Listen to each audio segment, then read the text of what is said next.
Today's guest is Cindy Schrauben, and I'm excited to bring Cindy to you because if you're a grandma, she just published her first children's book. I'm so excited for her, and I am going to be ordering. So if I haven't already by the time this airs, but she lives in Michigan and she is 63 and she's been working. She decided she wanted to write a children's book 8 years ago. So it's been quite a journey for her and she shares it. She didn't have the idea for this book 8 years ago, but it's a journey, right? Find what you love and then work on it and never give up. And she is a perfect example of that. So her book, This Could Be You, has a great theme. So we talk about that and how important it is for kids to have this at a young age. We both wish we had it at a younger age, but this book will really help them with that. And I'm not going to tell you what it is. You just have to tune in and stay on and listen. But yeah, she has a couple of grandsons, so those are her inspirations. Isn't it great to have grandchildren to help inspire your next book idea? So that's what she does. And she's an ex-teacher, and I think she's had this percolating for a lot of her life. And so it's so amazing to see how fully lit up she is about what she's doing, and that there's lots more coming from what she's doing. And so it's really a great story, and I hope you enjoy it as much as I enjoyed meeting and listening to it myself. All right, enjoy. Welcome to another episode of Not Your Average Lives. And today I have with me Cindy Schrauben. And she had a really great way of telling me how to say her name. It's like shushing the robin, which I guess since she is a children's author, that is a really good explanation for children. They can really then say exactly what it is and pronounce it correctly. So welcome to the show, Cindy. Thanks so much. I'm really excited to be here. Yes, I am so excited you are here because I think your story will inspire a lot of people to do something they might not have done at a younger age. So Cindy is a recently published, well, your book is publishing on the 1st of April? Correct. Yeah, Yep. soon to be published author. Really Yes. soon, really Yes. soon. So by the time this comes out, I think it'll be out. So yeah, and she did not do this in her past life. I don't even know what her past life was because we haven't talked before. So it's all going to unfold for me just like it does for you as you're listening. But one of the things she told me is, first of all, the book title is called This Could Be You. And when I asked her what it was about, I love the topic because unfortunately, I don't think we do enough of this with children. And I wish I had some of it when I was a child. A lot of it I didn't get till I was in my 50s. But it's about growth mindset and reinforcing that, you should go after your dreams and dreams are possible. So we'll talk probably a little bit more about the book. And she lives in Michigan, and she and I are the exact same age. So she is just like 2 months older than me. So she's 63 as well. But I think that's important for this conversation because this is brand new, this stuff. She's just first time published author. And I think she followed her heart and did something that was leading her to do something she loved. And I know she is a grandmother, so maybe being a grandmother had something to do with it. So without any more elaboration, Cindy, why don't you share like who you are, how you became a children's author, and what that journey was like? Hi, okay, I will do that. One of the reasons that I was excited to be here is to share this and to share with people, especially people that are closer to our age, that, it's not too late or it's not too hard. And I grew up in Michigan. I've always been here, although this time of year, I wonder why sometimes it's still chilly here, but I have had a variety of different jobs, and that's part of my story really, is that I've kind of grasped for things and never really stuck with something a real long time until just recently. And that's something that I want to talk about too, and why, I was able to stick with this journey of writing for kids, because it wasn't an easy one, but I was able to make it happen. So I do have two grandsons. They're 4 and 7, and Mm. they definitely inspire me every day. I was a teacher, so that makes a difference too. Loving books, and I have two daughters that have always loved books. So writing for kids is always something that was in the back of my mind. But we talk about dreams, but we don't always follow through with those dreams, right? Sometimes they're just something we say, oh, I would love to do that, but we don't always follow through.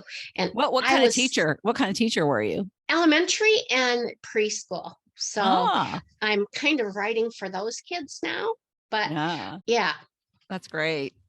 That's great. So what do you think made you jump around? Did you just didn't find your thing maybe, or is that what you're thinking now? that's what I've tried to ask myself now. I think part of it is that searching for, that new shiny thing. And I would say, oh, that sounds really exciting. I'll try that for a while. And I'm not sure, but I think that a lot of that has to do with wanting to succeed. And when things get tough, sometimes bailing on that. I think that was something that I tended to do. You see this exciting new thing and take a risk. And I was always okay about taking the risks, but I didn't always stick with things. I kind of, oh, maybe this would be more fun, and turn to someone else. My resume is kind of a mess because of that. But if you look back, you'll realize most of the things I've done had to do with kids. So I think it was, you're right, honing in on that exact thing that I wanted and needed to do, and how I wanted to reach the kids was a little bit different. But it's it's also age, I think, and realizing that it was time to do things for me and do things my way, and not worrying about pleasing other people. I used to be a real people pleaser, and that sounds terrible, because it sounds like now I'm this horrible person. I don't care what other people think, and that's not it either. But it's also knowing what I want and what will work for me.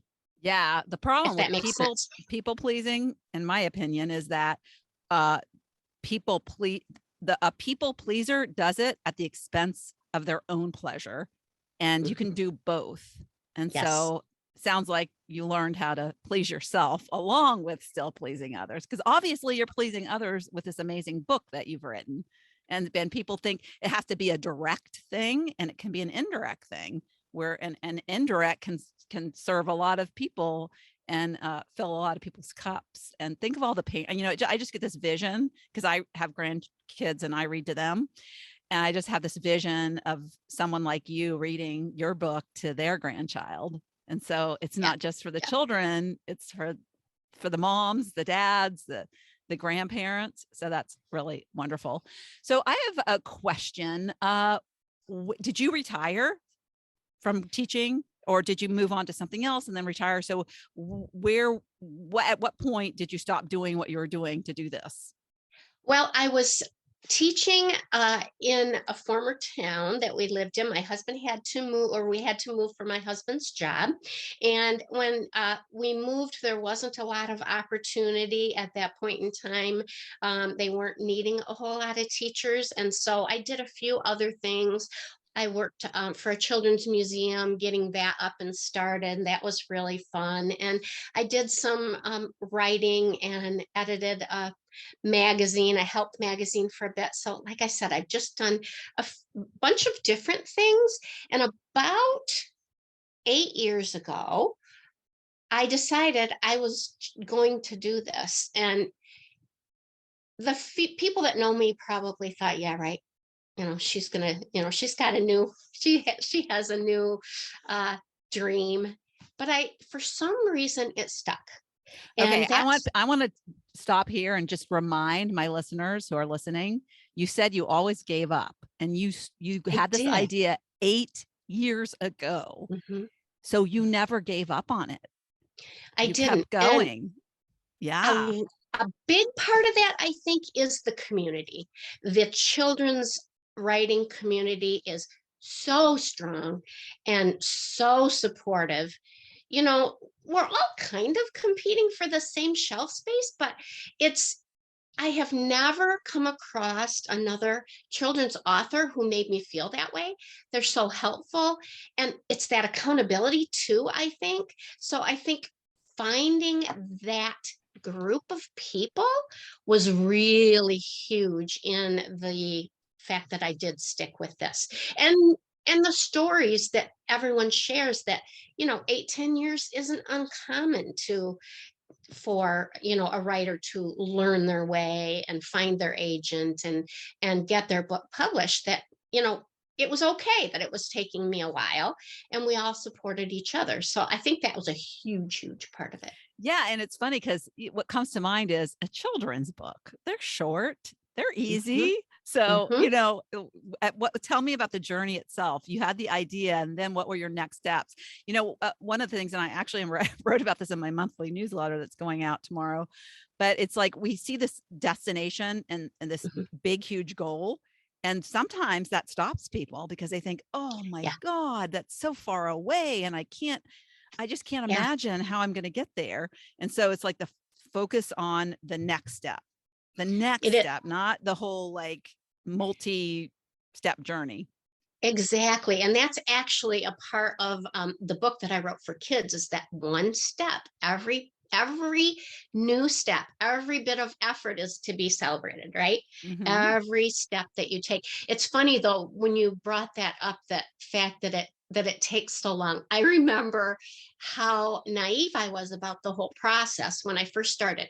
I had that idea where, yep, they're short. Children's books are short. I was a teacher. I was a parent. I've read a million picture books. This will be easy, right?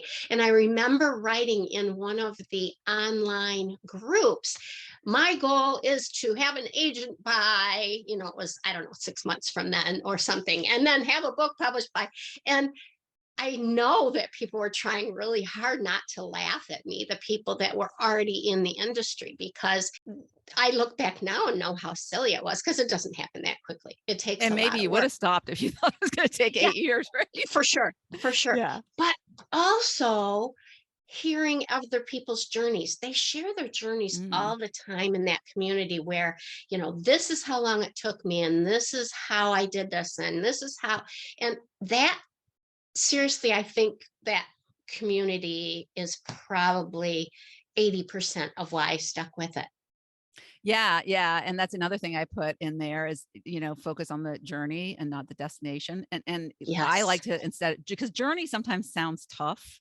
You Right. think of like heavy backpack and going up a hill. Mhm. But when you say adventure, which is more like, and I Yes. love roller coasters, and I love being that. an entrepreneur certainly is like a roller coaster, right? So yeah, Mm. what you did is with this community, that was a whole part of that Yeah. experience. So Yeah. yeah. And you learn so many things. Like all that time that you spent pivoting, I guess you can call it, Hmm. thinking I'm going to do this. And then you're like, I'm going to do this, and searching, that built the wisdom that's going to now help you write better books. Absolutely. If you look back at your own journey, probably as I have, you'll see that each of those things that I did in each of those steps helped me to get where I am now.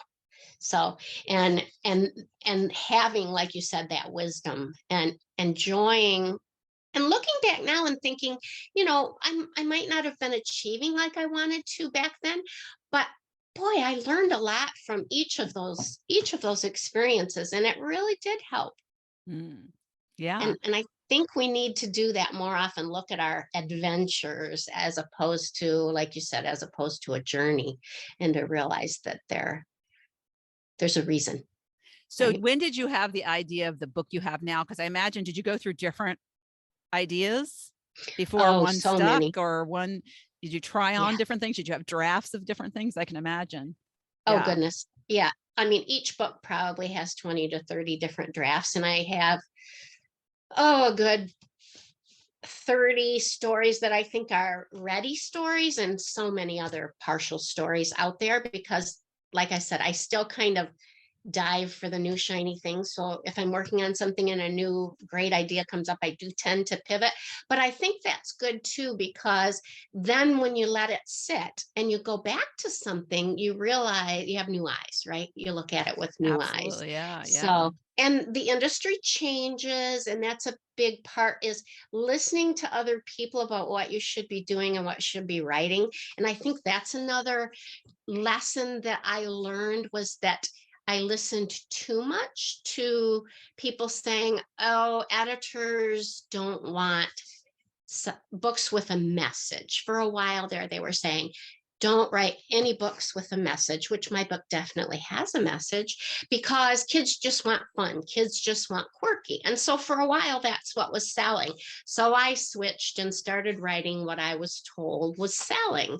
And finally, and I'm not sure what triggered it. I'm not sure, other than some big life family things that, make you reevaluate your life.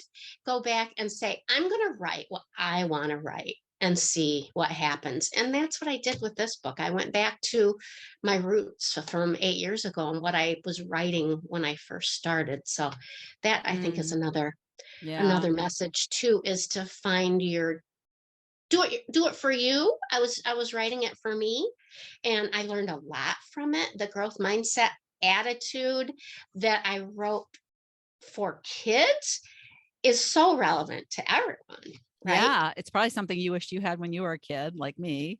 And like, if I So was a much. kid, this is what I needed my brain to know.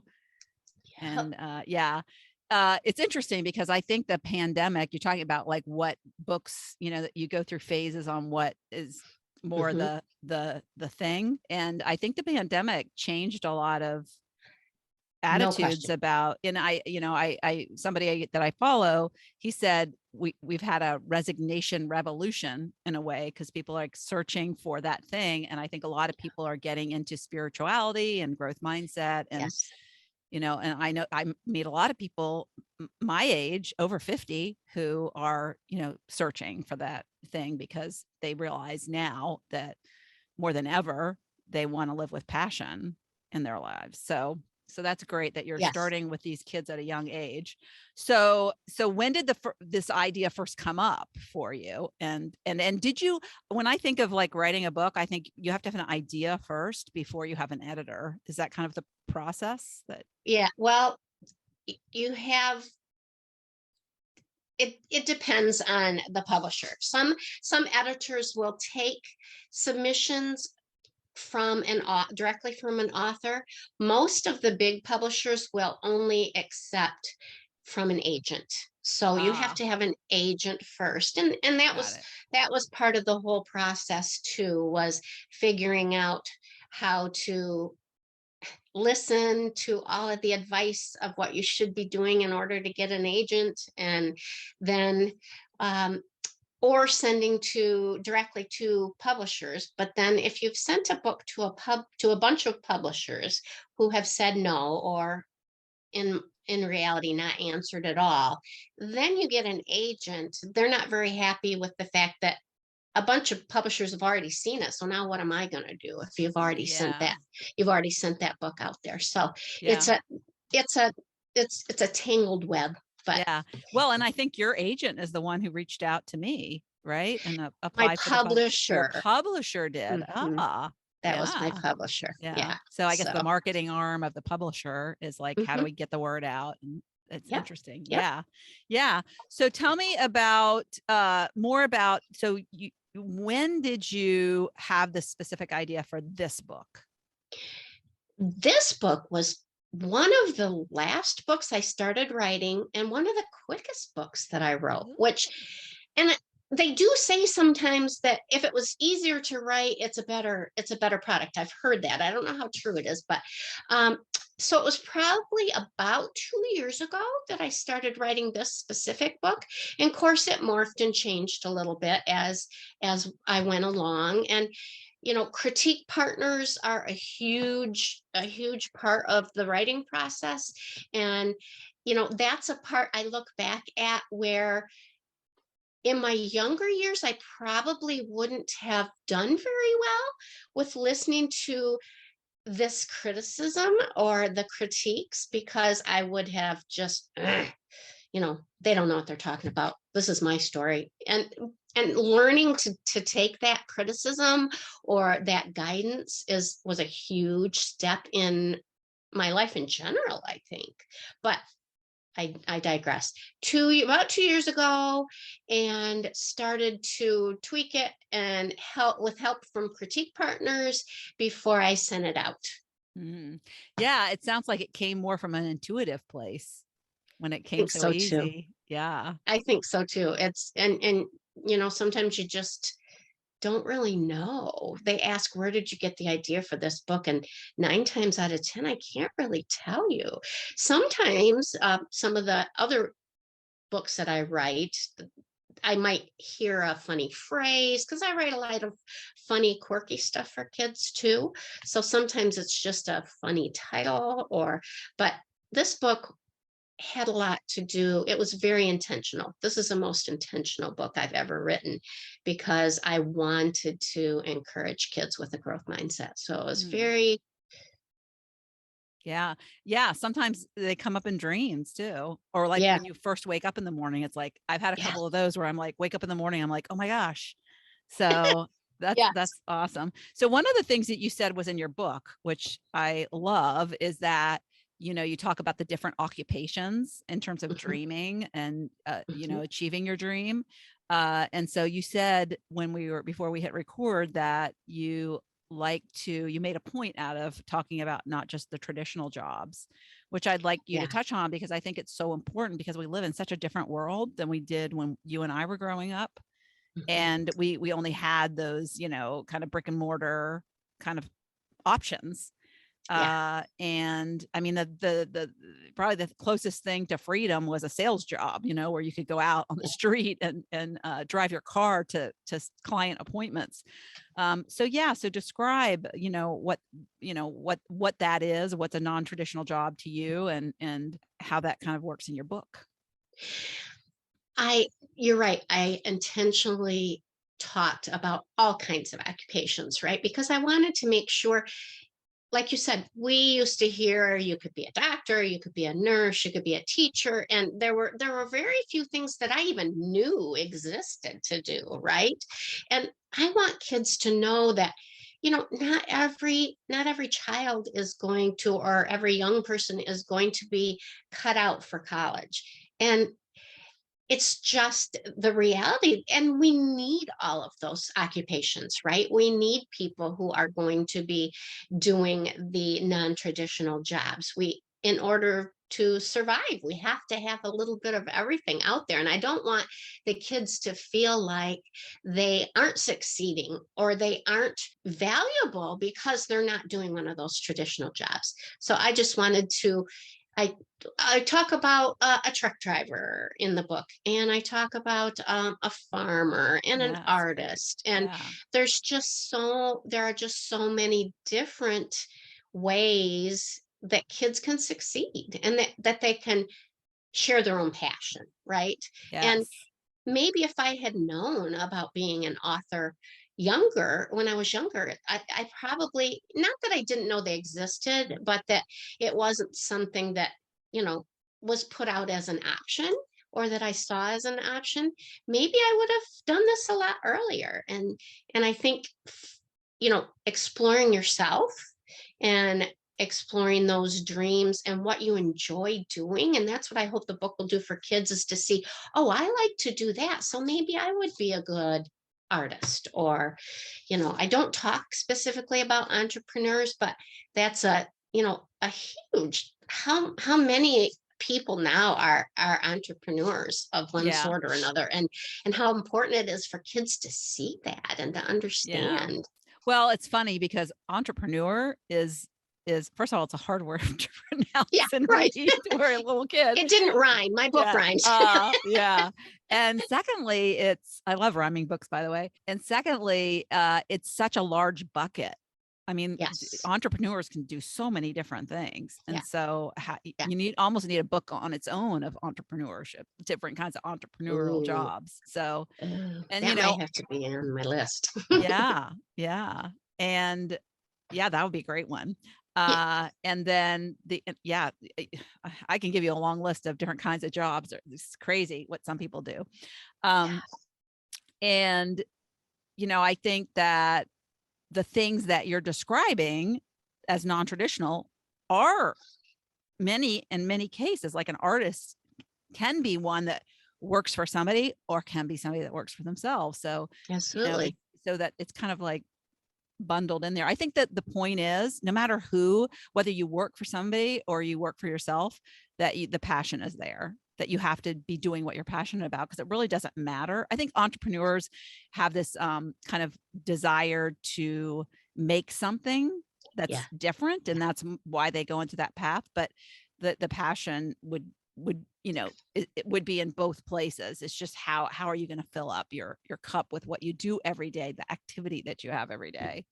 That's a So huge point. I think that I am proof of, and I don't know why it took me so long to figure it out. I've always been a creator of sorts. I always liked making things and reimagining things, but I love writing so much that if I have a weekend where I have to go away and I can't sit down and do any writing, it drives me crazy. It's just it is that passion that you were talking about. And it's finding that is the trick, right? And I'm not quite sure how to do that at a younger age, but I'm just so glad that I did finally stumble on this because I love it.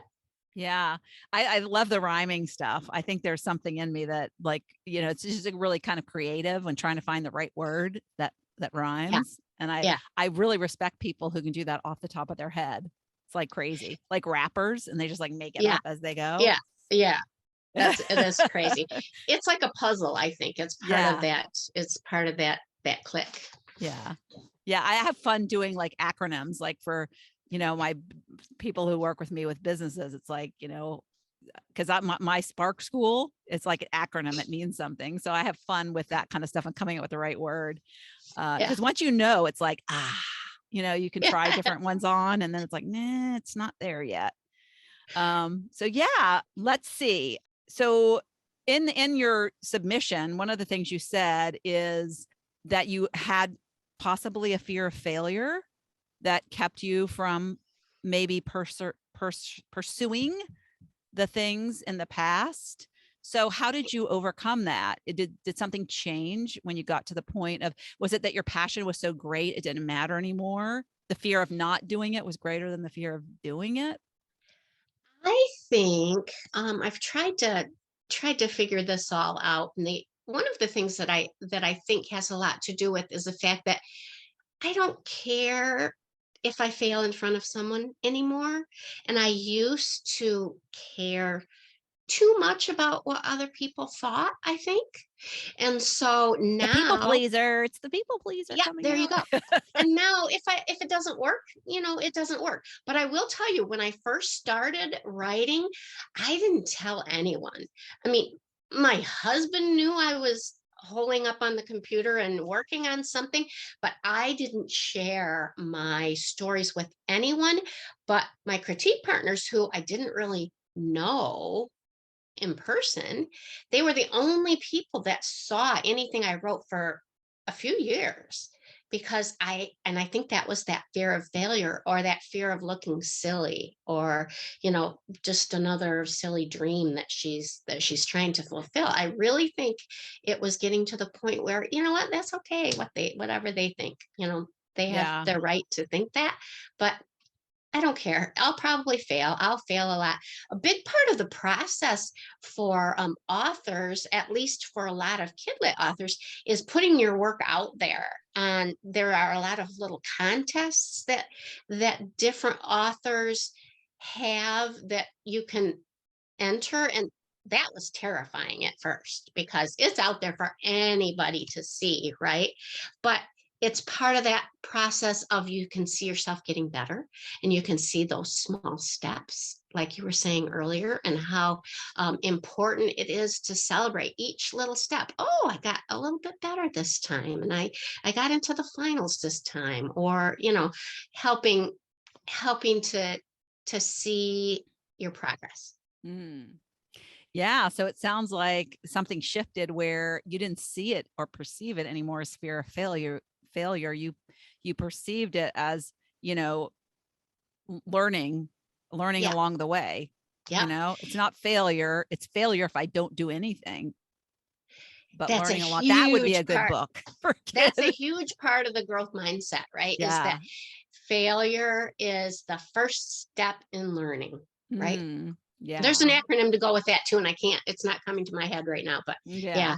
Yeah. it's and giving back to those authors who like had those contests and gave free critiques and gave their advice week after week after week in their blogs or in their podcasts and helped me along the way. Giving back now to those people, or to the people coming that are still coming up to where I am now, is a huge part of why I want to do things like this, like talk with you, is to show people that, if you keep pushing and you keep working on it, you'll get there. Yeah. Yeah. So my mission is to help women over 50 become more sparked in their second half. Yes. You clearly are sparked, and that's so exciting. I mean, people who are sparked, you want to be around, the energy is there, the attraction is there. And then when you're sparked, you attract more of what you want. You're just in the right mindset space, the right I love frequency. that. Yeah. So I want to ask you, at what point did you start to feel sparked? Because to me, if you have a video camera and you're looking at somebody who's sparked, you see somebody who doesn't hit snooze. You see somebody who jumps out of bed, is super excited to get to their to-do list, is really excited about planning the next thing, that, working on the next goal. I say the goal could be far away, but what's the little next mini goal? What's that next milestone you're working towards? And it also changes the relationships that you have with people, because when you're not living your best life, if you're not living in a sparked way, and you're like, basically the flame is out, it's like the wick is gone, it affects the people around you, because you don't have that energy. It's more of a negative vibe you're sending off, or a neutral vibe. And so tell me, at what point did you notice that kind of like spark? And then, obviously there doesn't mean that you can still have like an obstacle and a struggle, but still be sparked. And so I'd like to know kind of when you noticed that change, and what has this done for your husband? How has life changed around you because of you doing what you love? This is going to be two parts, because I have a question for you too on the whole sparked thing, because I've listened to a lot of your programs, and I love hearing people that have just all of a sudden the switch goes on, right? And that sparked moment. And I think when the sparked moment for believing that this could really happen for me, I think that was it. After I had been writing for a bit, and I had been getting feedback and been improving with the help of other people, I finally believed in myself, and I finally believed that that could happen. And I think that was the time for me where I started letting my family read things that I had written. And it wasn't that long ago, honestly. It was only maybe 3 years ago. So I probably went through 5 years of plugging along and doing it because I was enjoying it, and I thought I was getting better, but I didn't really believe it yet. I wasn't really sure it could happen. And what was it? Do you remember a point at which the belief set in?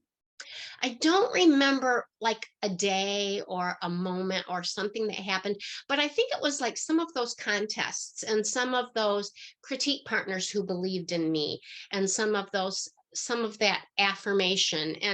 and that is bad because it wasn't an internal thing. It was some external affirmation that helped me get there. But then I finally believed it really could happen, and I would keep pushing. Mhm. Yeah. Here's Yeah. my question. Oh, Sure. go ahead. Yeah. Well, I want to speak to the affirmation thing because that is why your community is so key to your Yes. survival and your Mhm. success. Um, Yeah. but you can self-affirm. And so, Yes. yeah. So, but it worked for you. And so, yeah, I think that is really amazing. And that's what I help my students do, because a lot of them, when they come to me, they don't have a community yet. They don't even know what they want to Mhm. do. And so doing self-affirming and knowing how to do them Yeah. right is really important. So yeah, that's so interesting. I love that. And I love the fact that, and because what I try to tell people do is follow the curiosity, follow the Yes. interest, and something will spark along the way. It has to be it has to be viewed as kind of like a research project at first, where you're just looking every day for signs, and you have to get your mind into this space where you're open, and the universe will start sending things. I fully believe it because I've Yeah. seen it over and over happen. So yeah. Well, and I think that internal affirmation is there now. I think I just needed that. And I wish I hadn't needed that external affirmation, but I think I had to get to a point where I truly believed in myself. And now, now I still get help from critique partners, but not as much as I used to, because I trust in my own abilities now more than I did before. And I think it was building that up, getting to that point where I trusted my own abilities.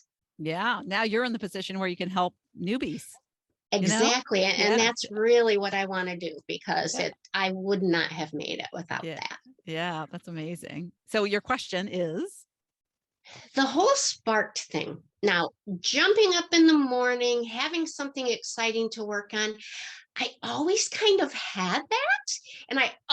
But I always wanted to try something different and mm, something new. It was the stick to it part that was tough for me. mm, What can you say to people about that, and about sticking with things that you might have a spark for? Because there were other things too that I really believed in and thought I wanted to do, but I didn't stick with it.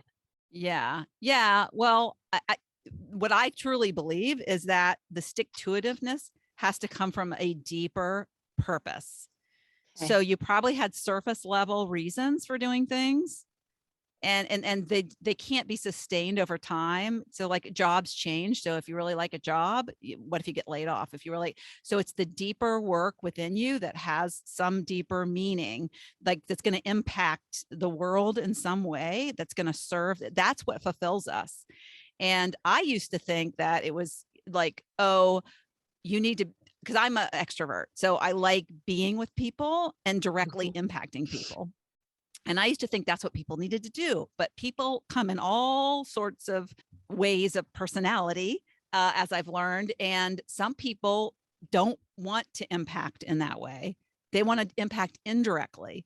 So think of somebody who finds a cure for a virus. Yeah. So they're working in a lab. And of course, they might have teammates. They're not really impacting teammates. They're co-working with teammates. But what they're doing can impact millions with the work they do. And so yeah, it has to, I do this exercise where, I say, why are you doing that? And they answer why. And I was like, and then I repeat what they said with a question. So, an example is, I would say, I want to be a coach because I want to help people. I want to help people with, knowledge I have. Well, why do you want to help people with knowledge you have? And then I'll answer probably with another, maybe a little deeper, but still surface level. You do it a few times, and it literally will get to the root of what it means to you. So that is a That, very good exercise. that's perfect. You Yeah. just answered. You totally answered it for me. There is a deep seated desire in me to speak to kids and to see kids enjoy reading, and to see kids strive and believe in themselves. So you just answered it for me perfectly. Yeah. And it's more than doing it for you. You Yeah. know, it's doing it for, it's more of like the imprint I want to leave. And I truly believe with all the work that I've done that you have found the reason you came here. And Yeah. many of us, it's a long and winding path, but we weren't supposed to find it sooner. I had a vision of, and I'm not even sure if I've shared this on the podcast. I just got chills from thinking about it, but I was taken through a vision in a retreat. And it was, what came to me is it was a meeting with my future self. And I met this really wrinkled, like, think of Mother Teresa, but 10 times more wrinkled than her, you know, hunched over, really old, but vital, you know, not sickly, vital, but just ancient, clearly more than 100 years old. And I came upon her and I told her, I apologized to her for not having found what I love sooner and doing what I do that I know comes from a very deep place. And what she responded to me changed everything. She told me, Lori, you weren't meant to find it sooner. You couldn't do what you do now if you found it sooner. I mean, it's like tears in my eyes, but yeah. And I couldn't be 40 years old and help people who are over 50, you know, it's just impossible. I couldn't, all those struggles that I share, that I learned from, I wouldn't have that wisdom to help people with, or to give them examples of. Wow. Yeah. Oh, so that's beautiful. Yeah. But you're right. And I think that's the case with me too. I think you're right.